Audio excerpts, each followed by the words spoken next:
جی سہولیات نہیں ہے. تو میں نے ایک ڈاکٹر سے اس دن پوچھا ہے کہ جب سہولیات نہیں ہے تو آپ اس ہاسپٹل میں کیا کر رہے ہیں؟ آپ چھوڑ دیں اس ہاسپٹل کو, پھر آپ جائیں. 36 ڈاکٹر سے جب ہم نے چارج سنبھالا, 156 اب ڈاکٹرز ہیں. جب 156 ڈاکٹرز وہ لوگوں کی اس طریقے سے خدمت نہیں دے رہے, اور وہ پھر ہوتے ہیں کہ جی مشینری نہیں ہے, اکوپمنٹ نہیں ہے.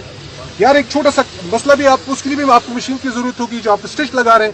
کیا اتنا بھی یہ ڈی ایچ یو ہاسپٹل جو ہے وہ اتنا گیا گزرا ہے کہ اس میں اسٹچنگ نہیں ہے؟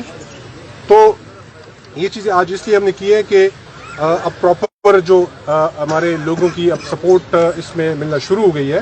تو ہم تو اس وجہ سے چھپ رہتے تھے. یہ بھی آج میں آپ لوگوں کو بتا دوں کہ ہم اس لیے چھپ رہتے تھے کہ جب ہم کسی پر ہاتھ ڈالتے تھے تو وہ ایک دم ہڑتال شروع ہو جاتی تھی. ہڑتال شروع ہو کے ہم اس وجہ سے پھر پیچھے ہٹتے تھے کہ ہمارے لوگوں کو مسئلے پیش آتے تھے کہ وہاں پہ جب ڈاکٹرز یا وہاں پہ پیرامیڈکس یا وہاں پہ ایون یہ کہ وہاں پہ جو سویپرس کی ہے وہ ان کی بھی ایک یونین ہے, وہ بھی جب کام بند کر دیتے ہیں تو ہم پتہ کرتے ہیں کہ صفائی کیوں نہیں کہ جی وہ سویپر جو ہے وہ ہڑتال پہ ہیں.